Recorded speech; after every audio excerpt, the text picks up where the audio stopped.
It's Friday, and it's the first Friday of a new month, which means I get to talk about all of the manga that I read last month.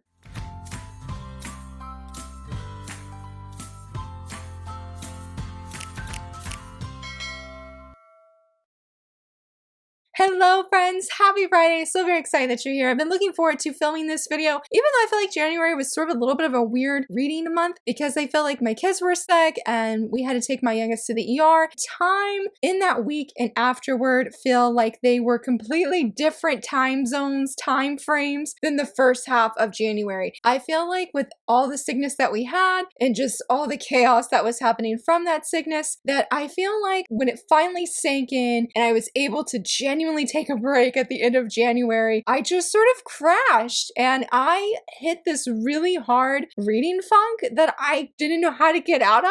Saying all of that, I did not track my reading for January really well, I feel. I talked about Laughing Under the Clouds in my top 5 Wednesday video this past week, and I read the volume. I read like the actual story for volume 1, not the side story or short story that was included, but I didn't actually include it as part of this list. I guess because I didn't feel, I don't know if motivated is the right word, but I didn't write a review on Goodreads and didn't give it like any kind of rating. So I didn't feel it was fair for me to mark it on this list that I read in. It's like there was another manga that I picked up this past month that was from Alice in the Country of Clover, and I pretty much read all of it, but I didn't included that I read it. So I don't know if my number is fully accurate because I'm saying that I read 28 volumes of manga last month, which did not include when I read the Remarried Empress chapters, and it didn't include the Haikyuu fanfiction that I read because it was hard to focus on things and I just need all of the happy fluff. So I went to my Haikyuu fluff hashtag and I read all of the things. Made me very, very happy. With that said, I guess we should just go ahead and jump right in. But I guess I felt that I should explain what was going on for this past month. And before I forget, I have a new profile picture. Here it is. I uploaded it yesterday. My artist, or the artist I worked with, I should say, that did this for me is Kikiya. I will put her link down below if you want to check her out. She's amazing. This is the 3rd time that I've worked with her and absolutely love her work so much. I knew that I wanted to do Hinata and I knew I wanted to do him in a certain country. I'm so happy. Every time I've looked at it, it just fills my heart with happiness. I love it. Hope you guys do too. I'm hoping to eventually upgrade like the intro that I have as well as the outro, but I'm not going to rush it because I still really like the Hinata and me reading shoujo manga together. But I'm very happy to have a new profile picture for the new year because I just sort of want to just commission art of me and Hinata. Like that's all it is really, to be honest. But I wanted to share that because it made me really happy. And I did that, yeah, last month in the month of January. So as I usually do, I'm going to start off with the digital manga. I read 1, 2, 3, 4, technically, okay, for what I've written down, I read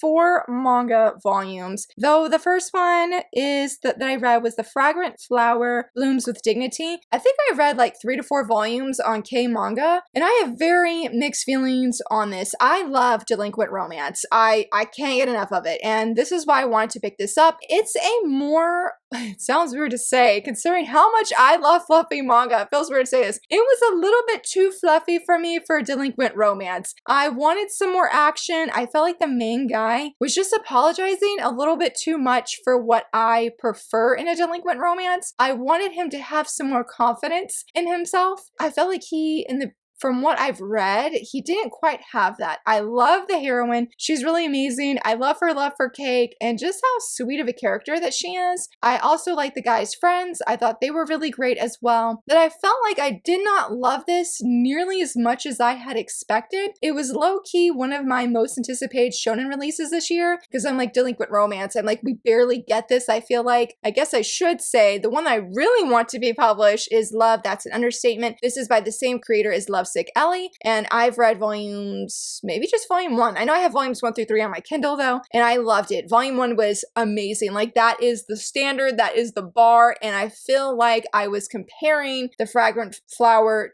to Love, That's an Understatement, which is not right. It's not a fair comparison. They're 2 different demographics, just 2 different stories ultimately. But I really love the delinquent guy and Love, That's an Understatement. I'm like, that is the type of delinquent romance I really enjoy. And so this one is is softer. Our main guy has a different vibe, and so I wouldn't say that I disliked it, but I really felt I was caught up on that comparison between these two series, and so I didn't enjoy this nearly as much as I was expecting or hoping. I'm actually really uncertain if I'm going to pick up this physically. I had plans all this time to pick it up physically, but I don't know. I feel like I need to come back, give it a second chance, and not have that comparison on my mind, because it is a great story, and it is one I think if you enjoy slow burn kind of romance and you have where the character or the leads are slowly growing and they're slowly starting to fall for one another, as well as have really great friends who deeply care for the main leads and are very protective of them, this is one that I would definitely recommend. That's why I need to come back to it and give it a second chance. For the next digital manga, I read volumes 1 through 3 of Getting Closer to You. I've actually read volume 1. It is phenomenal. This is the ultimate shoujo sports manga that I have been looking for. It takes romance and it takes sports, combines them together in this perfect harmony that I just super enjoyed. Volume 1, glowing 5 stars. I laughed so much. Hebe-chan, our main girl, is absolutely hilarious because she's obsessed with muscles. That plays a really strong focus through the entire, or at least of what I've read, through the entire 3 volumes, and I love it. I love it so much, and because I love volume 1 so much, I had overwhelmingly high expectations for volume 2. I'm like, it's going to be hard to beat my love for volume 1. That is like a manga that lives rent-free in my head. Great experiences all the way around with it. Volume 2 surpassed that, and I laughed even harder. Well, I think I laughed just as hard, but I felt like the sports elements that I love, where you have the heartbreak of loss, you have the joys of winning, and then you have the really sweet romance of first dates and stuff. All of that combined is honestly everything I have been looking for so incredibly long. And I'm heartbroken that this series will probably never get physically published, but it would be one that I would come back to time and time again. I really enjoyed volume 3, but there was a scene near the end that I really didn't like. The guy, his name's Natsumi. I felt he was a little bit forceful with Hebe-chan, and I didn't like how he forced himself upon her. Nothing happened, but I was just like, bro,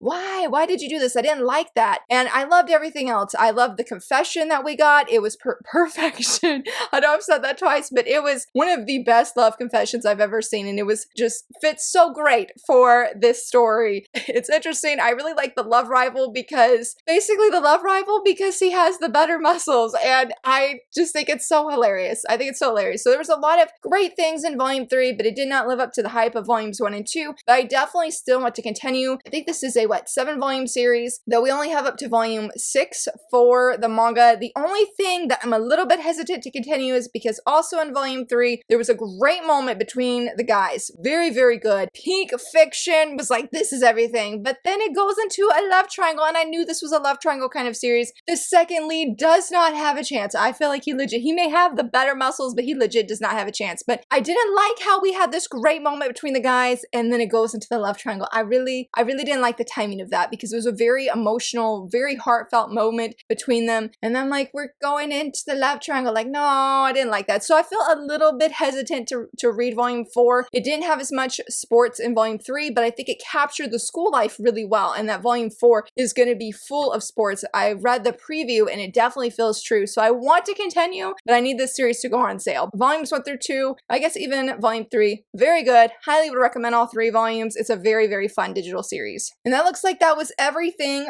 for the digital volumes, which was pretty great. It was a good month for digital manga. The first series that I read, which was so good, and I had to go back and reread my reviews that I wrote of the series, because I'm like, again, with the sickness and everything, I feel like my brain was splitting up the month of January into like 2 different things. And I'm like, I really loved it, but it's been so long, or at least it felt that way. But I read volumes 1 through 9 of Land of the Blindfolded. This was a recommendation I received during the 25 days of shoujo manga from Carmen. It is amazing. This is a phenomenal series. I have a review coming out next week, so I'm sort of unsure of how much to say, but this was a series that really shocked me and surprised me of the amount of depth and healing that happened in this series, and how wonderful the characters are, how wonderful the messages are. There were so many things I loved about this series, and it's one of the very few series I've ever read where you have 3 characters and there's a romance, but it's not necessarily a love triangle, and that I was okay with it. I wasn't at first though. I was not at first. But as the series went on, I was like, this is incredible writing, incredible storytelling. I felt a lot of different emotions where I actually did cry at one point or at 2, 3 different points. Felt a lot of happiness, joy. I felt like I was learning things, and it was a wonderful, wonderful reading experience. I'm just so glad that Carmen recommended it to me. So glad I was able to get my hands on this series because it is one that I did not regret binge buying the whole thing. Well, it was a gift from my husband, but getting it, reading it all right away, it was a wonderful way to start off the year, and just, it's a series I will definitely come back to and be more prepared when it comes to the emotional part, especially as the series goes on, because it gets more and more deeper into the characters' backstories, into their lives. Anytime I thought I wouldn't like a certain character, I didn't like them at the beginning, but like the more I thought I wouldn't like them, it's like the creator's like, you know what, you don't like them?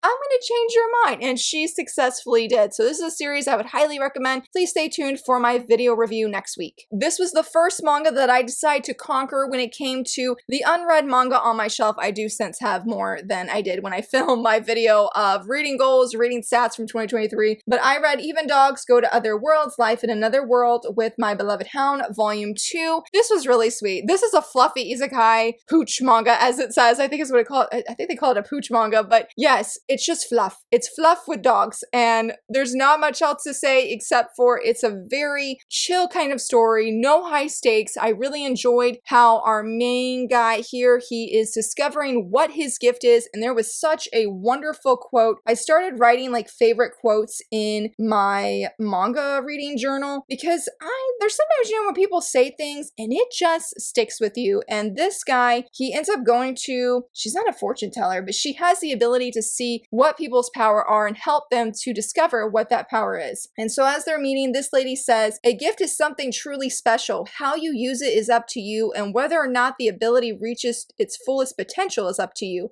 Think well before using it. And I don't know, that just really hit me that we all have a gift. It's up to us of what we're wanting to do with that gift. And that was also another message that was explored in Land of the Blindfolded, as well as, you know, our lives should be important to us, and nobody can tell us how to use our gifts and say, well, that's the right way to use it or that's the wrong way. Both of these series, or Land of the Blindfold series and then Even Dogs Go to Other World, this volume, I felt both explored that message and was 100% here for it. I would like to get volume 3 because volume 2 sort of did end on a cliffhanger, and I just really had a great time reading it. There's not much that happens, but it was nice and it was an enjoyable read, and I had a great time. Oh my goodness, reading one of my favorite manga series, and that is volume 5 of Play It Cool, guys. This volume was everything. Anytime I've ever worried, like, is this series gonna get dull, I should say, in the sense, is it gonna be too repetitive? I'm not gonna like it. No, that never happens. That never happens. This was probably one of my favorite volumes. There's so much cuteness in this, and I'm like, creator, you knew that us readers, that this is what we needed. What happens in this volume? I don't want to say what it is because I don't think it actually, okay, it does. They take a trip to an amusement park, theme park called Bear Cub Land, and it was everything. It was everything my heart didn't know that it needed, and I was 100% here for it. 5 out of 5 glowing stars. Really, really loving all of the characters, loving their development, and this guy has really come to rub off on me. I wouldn't say I dislike him, but I love our 4 main guys. They're my favorite. They're incredible, and so I felt like he has a different vibe that he brings to this group of guys that I wasn't clicking with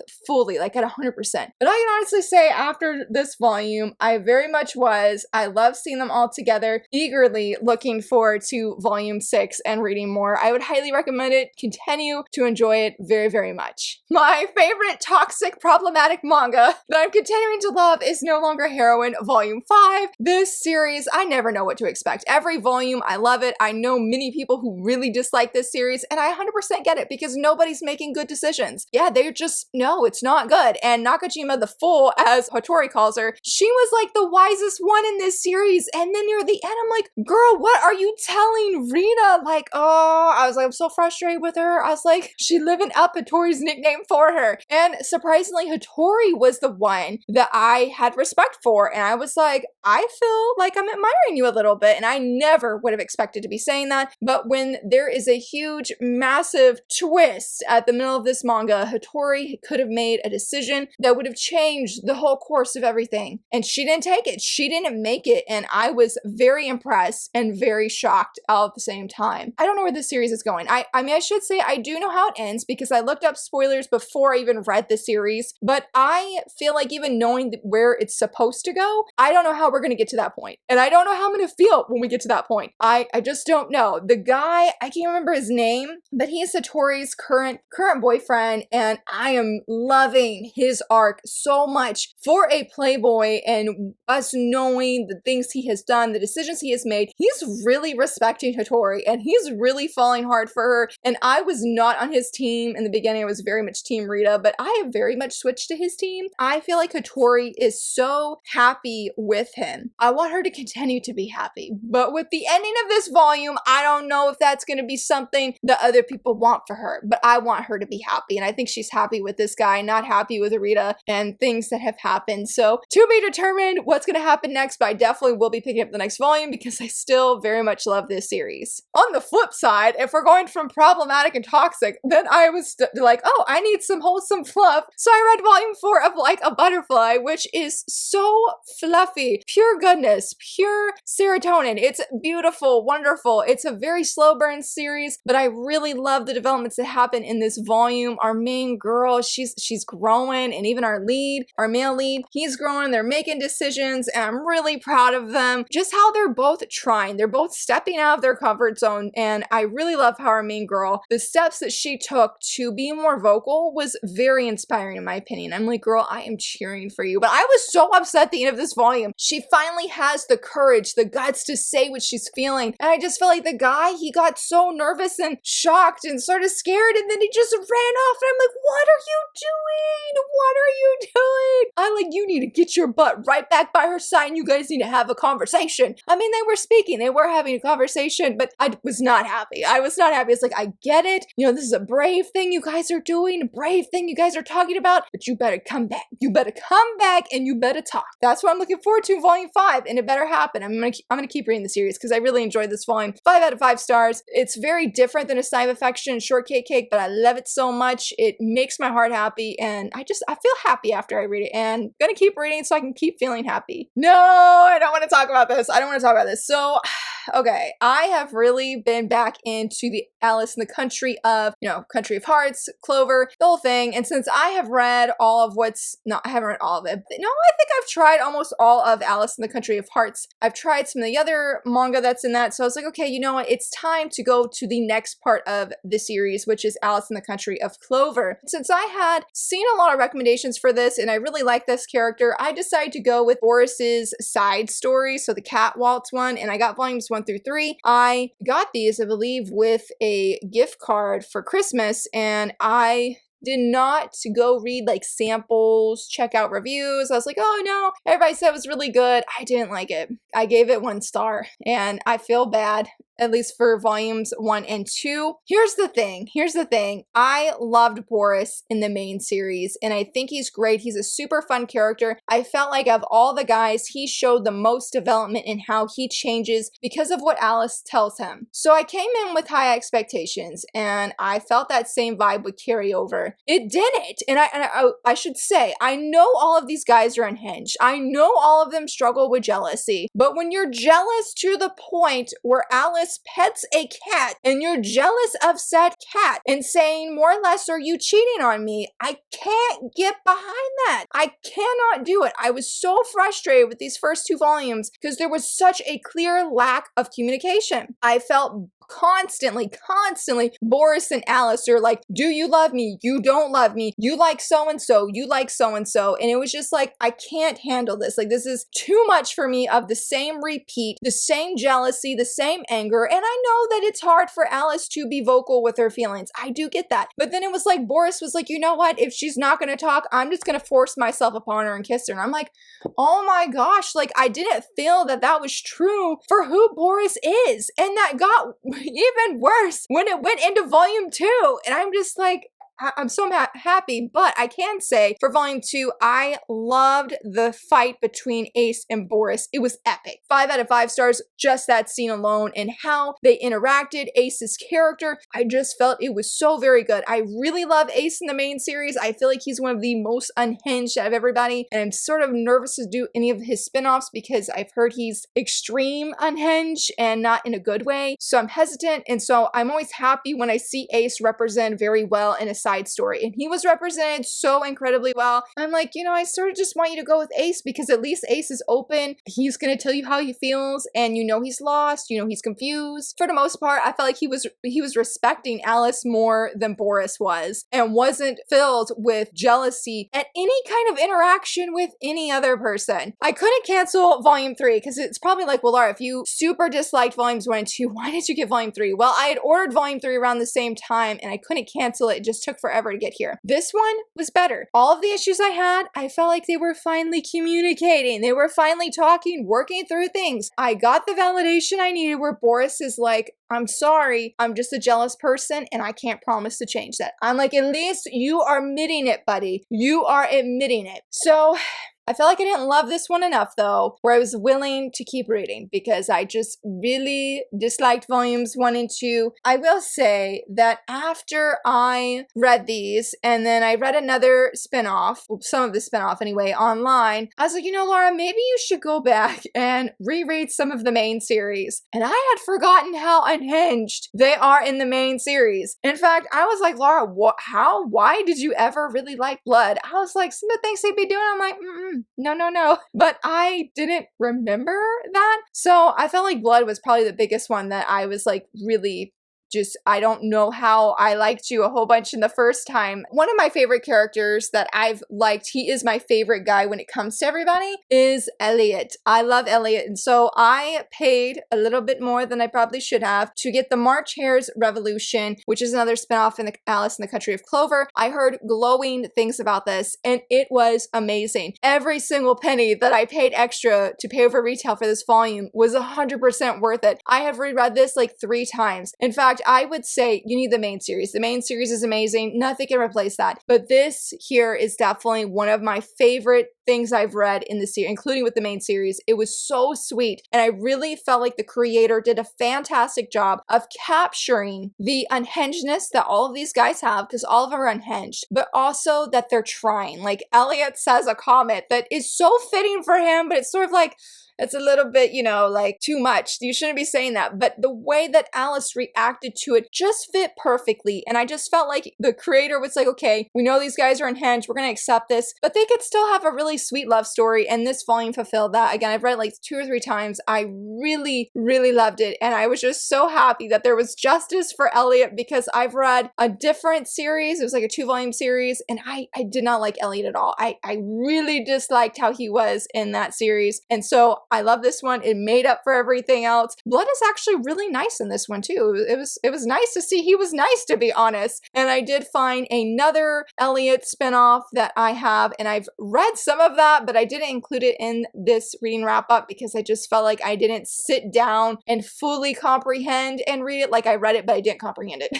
But I really have enjoyed what I've read of that one. And this was just so great. This was definitely one of my favorite reads this month. Like I feel, yes, you need to read Alice in the Country of Hearts to fully appreciate Elliot and all the characters, but just as a romance that felt like a standalone of itself was everything. It was everything. I have such a soft spot, I think, for mobsters who, because Elliot is part of a mob where he comes across at times, sometimes really scary and can kick butt and have no regrets of what he's doing, but then have a soft, super soft heart towards the girl that he loves. And this was and I was like, Elliot, you're so amazing. So I really, really enjoyed this. We'll be rereading again. It's perfection, and everyone was so great. I know Ace was in this as well. Peter White was in it, or sort of Peter White was in it, but it's so good. I love it. I love it so very, very much, and highly recommend. This seems to be one of these spin-off ones that is extremely hard to find, and I finally just sucked it up and paid extra for it because I'm like, the people I know who've read it and reviewed it, when usually they're very critical but gave it a high rating star, I'm like, this this has to be good. And it was very, very good. I am so excited that I did not drop this series, and that is A Reincarnated Witch Spells Doom Volume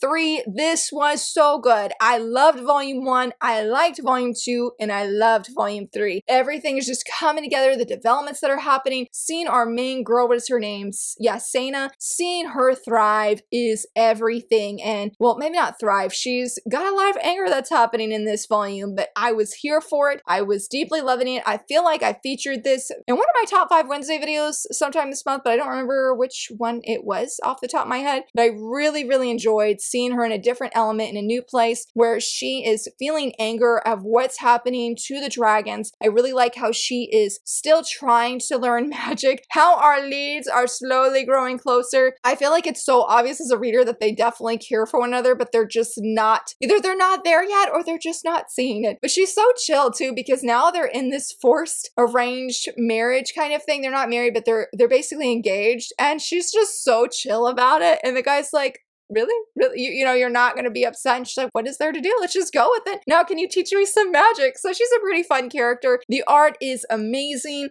Look, I feel hesitant to say I like the villain, but I like the villain as a villain in this story. He's very compelling, and he's really pushing our main girl to really just stretch her wings, I guess you would say. Look at this art. Oh my goodness. I really like this character. I'm hoping that we learn more about him as it goes on, and the art's just so stunning. I really like how with these, it does give you these really cool, like this is on the actual cover and the back cover, so you get to see these. And we did have color pages, so that was really great. But it was good. It was good. The art was great. The story was good. Very much looking forward to Volume 4 and seeing where things go with this. Shout out to my friend Jess at Kawaii Heart, or Jess Kawaii Heart. That is her username. I'll leave it down, a link to her on Twitter down below. And also to Claire at Beneath the Tangles. She's one of our editors. They both have gushed about this story, and they're like, Laura, you need to read it. It's so good. And I was like, okay. I had no interest in this, but it's purely because of those two ladies that I picked it up, and I see you in my 19th Life Volume 1. This was amazing. Oh my goodness. I don't even know what to say about this because it just blew me away. This was my favorite manhwa of the month that I super enjoyed reading. I think because I came in with such low expectations, and really, I'm not going to say that I was preparing myself not to like it, but I just felt like I wasn't gonna super love it because I'm pretty hesitant when we have reincarnated stories. Like, I don't mind them, but when we're getting into like 19 lives, like that's a lot of lives, and it's harder for me to lose, you know, the sense of reality and just go with this. That's actually why I struggled originally with 7 Time Loop, but I really love that. Please check out the review if you're on the fence if you should watch the anime or not, because it's been really good. But this one blew me away. I thought it was so well done. Our main girl is a very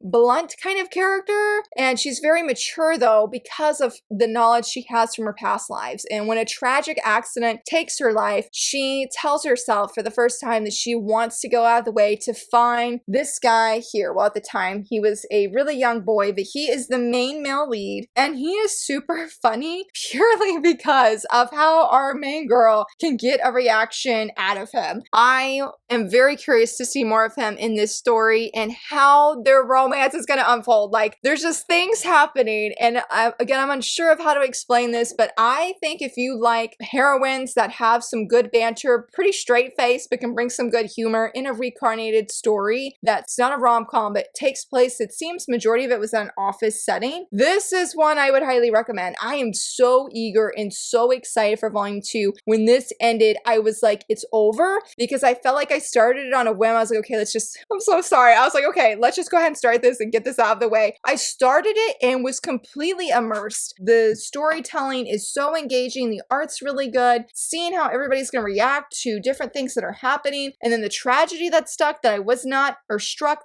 prepared for. I just felt so engaged in everything. It was all, every single moment, page, panel. I felt invested and just wanted to keep reading. I didn't want to stop. Really loved it. I love this page. This was a very cute and precious moment. And so I'm so rooting for them, and that our main girl here, that she can eventually tell our guy things, because he doesn't know who she he is. And so seeing the struggle and the things that are going on, the things that we know as readers because of our heroine, it's all very, very engaging. I don't know if I explained that or recommended it well, but it's one I would highly recommend. Cannot wait for the next volume. Thank you, Jess and Claire, for telling me that you love this series because I love it too. And it was my favorite manhwa of the month. Very, very good. That was not the only manhwa that I super enjoyed this month, and that is Bloody Sweet Volume 2. This volume was everything. I read this digitally last year after the license announcement, and it is so wonderful. And rereading the story, seeing everything unfold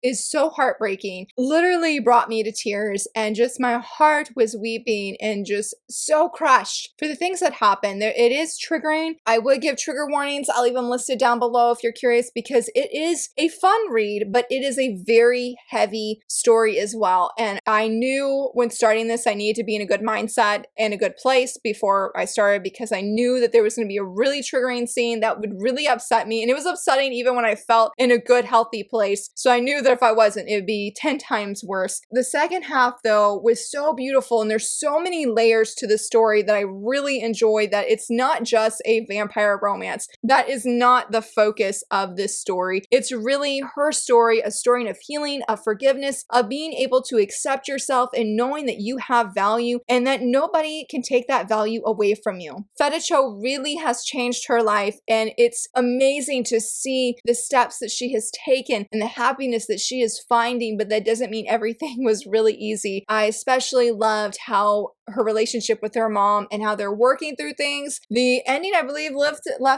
on a cliffhanger, and I'm like nervously excited because I love the first part of this series, and the last half of the series is really good too, but it's some of the things are just really, really hard because you get Feticho's backstory in this volume, and that was hard enough, and you're going to see more coming up. It's very, very good. Highly recommend, but again, be in a good mental health place when you start this because it's so upsetting seeing the things that happen, but I don't want to say the payoff. That's really just hurtful and not a great way to say that, but I will say the healing, the afterwards is so beautiful and so heartfelt, and it will just bring happiness and joy to your heart to see the positive things that unfold in the later part of this volume. It is so very good and very much enjoyed it. I also read one of my favorite manhwa series, and that is What's Wrong with Secretary Kim. I love this so much that I read it like 2 or 3 times. I love this series, but I always forget how much I love it. This is another one after the license announcement came out from Yen Press, excuse me. After the license announcement came out, I went and then I binge read all of it digitally and super duper loved it. Have been really immensely enjoying my reread of this series physically, and the romance, we're getting some of it. I feel like our leads are finally starting to admit that they have feelings for the other person. Maybe it's not in your face. Some things though did happen that was like, oh my gosh. It's like, do I feel anger or do I feel sadness because of the reasons of why this certain thing happened? The brother is back on the scene, and I felt like with the last time I talked about him, I said that I did not mind him super much, but man, I disliked him this volume so incredibly much. You're finding things out about the mystery. Secretary Kim is starting, or Miso Kim is starting to learn things, and the preview for volume 4 said she's going to be learning even more things. Like, this is just the tip of the iceberg, and I really just like how that brother is involved with things. I do not like him, but the romance made it worth it. The romance made it worth it. There's a very, very sweet scene that happens, and I was 100% here for it, and it was just, it was really lovely. I hope that we get even more romance in the next volume. Hopefully, Miso Kim, that she sticks with her guts and, she listens to herself of how she's feeling about certain characters. Because I'm like, girl, you're right. And you need to listen to your gut on this. I'm so excited for this one, and that is Yoki Rhetoric Volume 5. I'm going to go ahead and say that this was my favorite read of this month. And the reason I'm going to say it's my favorite read, when I started this volume, it felt like I was coming back home. I feel like that's a weird thing to say because it hasn't been that long since I read Volume 4, but there is something so special about this series, and I love the fact that we're seeing older faces from earlier in the series, even newer faces, because oh my gosh, in the blurb says it, she meets her mom, she sees her mom, and I was so emotional. I didn't read the blurb before I started this volume, and I never expected that she really would meet her mom again. I thought they would just exchange letters, and so it was a very heartfelt, touching, moving scene that just, oh my gosh, gosh, it was so very good. I love the mysteries. I feel like the last mystery was actually my favorite because I was like, oh, this is going to unfold. Nope, I was completely wrong. So that element of surprise was really nice for me. Nothing spooky as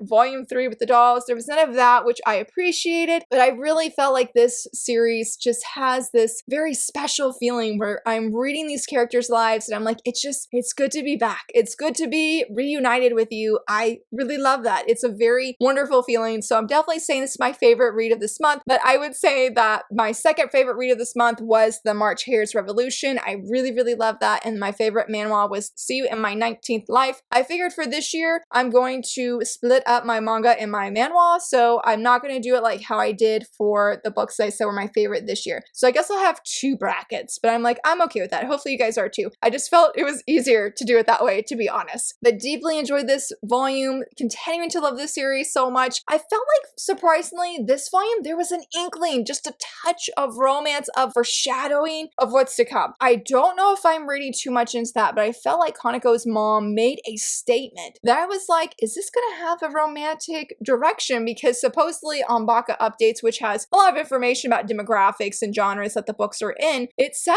that it's a romance, but there's no romance that has taken place thus far. So I'm like, I don't know, maybe somebody mislabeled it. And I was like, well, it's probably a lot of people, Laura, but it just hasn't been there. So I'm very curious to see where it goes. I love them together. It doesn't even have to be romantically. I just love seeing them together. And yes, when I saw the final page, there is a new character and I want to know who this guy is. He's obviously going to be coming back. He's going to be causing some trouble. I have no doubts. I'm like, who is he? I want to know. I want answers. Cannot wait for volume 6. For this one, shout out to my friend Marg at Marg Reads Manga because we did a manga swap, and for me, I received Seven Fates. Is that Chaco? Is that how you say the last part? This is a manhwa. It's so like shiny and shimmery. It's really hard to capture it. But this was inspired. I don't think it's physically written by BTS. The characters are based off of them, and the BTS members helped with the inspiration and the characters themselves. This was really interesting. It was more violent than I expected, and I did give it 3 stars because of that. I was like, it's a little bit much for me when you have blood splatters within the word splatter on the page. And then when you have arms, you know, dangling from creatures' mouths, I'm like, that's a little bit too much for me as well. But I loved the characters. They were amazing. I really feel like this was like a cinematic kind of read because when the manhwa started, it was so immersive. Like it didn't feel like I was reading a book. It felt like I was watching a movie, but on page. Really incredible feeling. And I'm not sure how many stories I've ever felt that way, but I felt this way for sure. And I was hesitant to stop reading. Like I didn't necessarily want to drop the series, but I was like, man, I was like, just the violence was just a little bit much. And it's not, I don't feel like it's gruesome or gory or anything. I think it's just a little bit much for me personally since, you know, reading all the fluff and whatnot. But the characters really make this story. And this guy here, I don't know how to say his name, is my favorite. I was like, buddy, I would just keep reading for you because that's how much I loved his character. He's like a ex-criminal kind of character that goes rogue. I think it's how you describe him, I guess. He makes a comeback at the end and his story was so sad. I was like, oh my gosh. And I went on Webtoons because I hadn't read this on Webtoons before. And I did feature this one earlier this week in my top 5 Wednesday video as well. But I remember my friend Carrie mentioning that BTS had some music that went, like songs that went with it. One of the chapters involving him had a song. Oh my gosh. It was so sad. I started tearing up. I went to look up the lyrics. I was like, oh my gosh. I was like, my heart's breaking right now. It was very compelling, very moving. And so I love the characters, and I went ahead, pre-ordered volume 2 because somebody on Goodreads commented on my review and was like, you need to keep reading because it just gets better. And I said, okay. And I did look on Webtoons to see, like, does the, you know, violence calm down? Like, I'm here for the action, but I'm like, I don't want so much blood splatters everywhere. And it seems to calm down. I really love what's going to happen next with him. I feel bad because I listen to some K-pop, I listen to more J-pop, but I listen to like K-pop, J-pop, but I'm not familiar with any of the singers' names or the artist's name, band names, none of them. I don't know them off the top of my head like that, but saying that, I do enjoy BTS's music, but I wouldn't say I'm an ARMY fan or ARMY stan. I just sort of low-key listen to them when I hear them. So I didn't necessarily know which character was inspired by which member of the group. I feel like you can enjoy this story even without having like super listen to BTS or super love BTS. Like, this is a really solid, very gripping and engaging first volume of an action series that gave me Solo Leveling vibes a little bit, at least from what I've seen over my husband's shoulder. I have not read Solo Leveling, but I have watched a little bit over my husband's shoulder with the anime ongoing. But it's really good, and it was super fast paced. I was like, whoa, I'm already done, and I felt like I read it in a very short amount of time. So I am curious to see where the series goes, and because this seems just sort of cool to do, let's check out the poster, because I actually have not opened it. Oh wow, that's cool, and you can actually take it out. Maybe I'll take it out. Oh, hold on, wrong way. And the beginning really is cool. I'm very excited to meet the other guys. Like, we met just the other guy, just the one dude, yeah, with the glasses. He's so cool. He's so cool. I'm like on the latest Otaku live stream that me and Bo did, because Carrie was unfortunately sick. Hopefully she's feeling better. And oh, Asian Mer was also with us, Anthony. But this past Tuesday, we talked about crushes in manga and manhwa, and I definitely said that guy because I was like, he's just so cool. He's so cool. Sorry, this is not a whole review gushing about him, but I would definitely recommend it if you're looking for something very gripping, very cinematic, high action, really great characters that each have individual personalities that are super interesting, and wanting to see, I guess, just want a story where you're like invested, where you want to keep seeing where it goes. This is one I would highly recommend. Just, you know, forewarning about the creatures taking people out and the blood splatters. That would be like the biggest warning I would give. This was my last read of the month that I read on the last day of January, and I had a lot of personal conflict about that, and that was volume 2 of Maiden of the Needle. I loved volume 1 of Maiden of the Needle. I would say it was one of my favorite reads that I read whenever I read it, for whatever month it was. And so I fully came in expecting to love this one as well. This cover is awesome. I loved the ending. The second half of this manga, fantastic. Super enjoyed it. Very gripping. Love the sewing aspect. Love seeing Yui thrive in her abilities and her gifts. How she has such a big heart and wanting to help fairies, wanting to help people, and just absolutely thriving when it comes to that. But the romance. Now look, I will be honest and say, I don't have a huge issue with age gap manga, okay? I have read plenty of, well, I would say plenty. I enjoy, some of my favorites are age gap series, so I don't feel all age gap is problematic, okay? This one is an age gap romance, and at the end of volume 1, there's a proposition that, hey, Yui, you need to marry this guy here in order to be protected from certain things that are happening. And I get that. I feel like it actually does make sense for the story. And I was like, okay, I don't actually have an issue with this. All right, I do like this character. I can make this work. But he was strangely too affectionate towards Yui for my liking. I'm like, you guys have only met the first day. You're patting her head too much, and she needs to take a break. He's like, okay, come here real quick.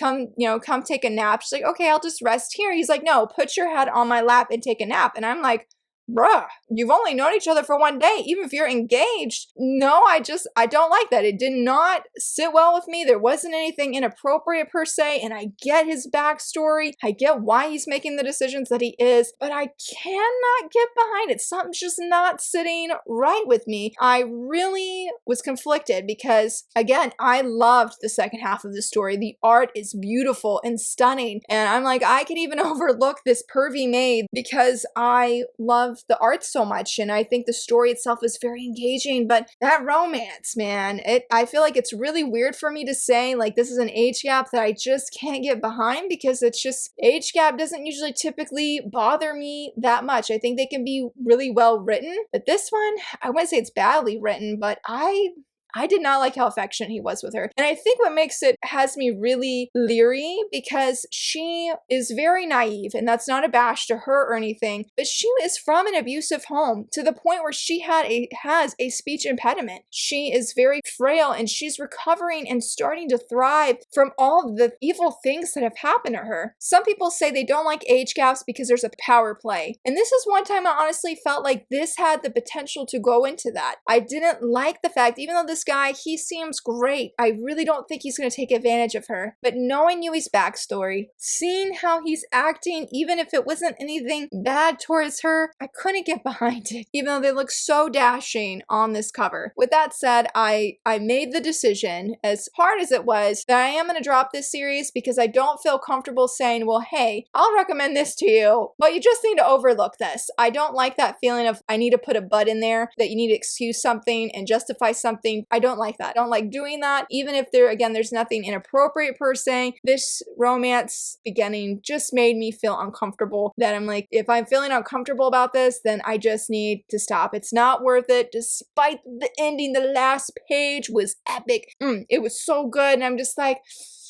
I sort of want to keep going, but I mean, this character, obviously, this guy's not going to go anywhere. They're engaged now. They're going to get married. I'm not going to be able to be like, well, if I just pretend he's not there, things will be fine. I'm not going to be able to do that. And so I felt like it was just best now to stop. But if you don't mind that, or you're like, well, I'm curious, this is a great series. I mean, I love volume 1. The fairies are great. The way the magic is integrated into the story world and how it's a natural part of it is very compelling. It's very beautifully drawn. I just wish I didn't feel uncomfortable about whatever, not the age gap per se, but how he's acting and whatnot. It didn't sit well with me. Bum, that is the last thing that I end on. I love so many other things, and I'm like, I really wanted to, end this video on a more positive note, but it was a good month of reading overall, and hopefully you saw some manga that maybe you've read and you're like, yes, I'm so glad that you enjoyed it, Laura, or maybe there's manga that you're like, Laura, you need to read this. Let me know down below, and I would also love to hear what you read last month, and if you enjoyed this video, please give it a thumbs up and subscribe, and thank you so much for watching. Bye!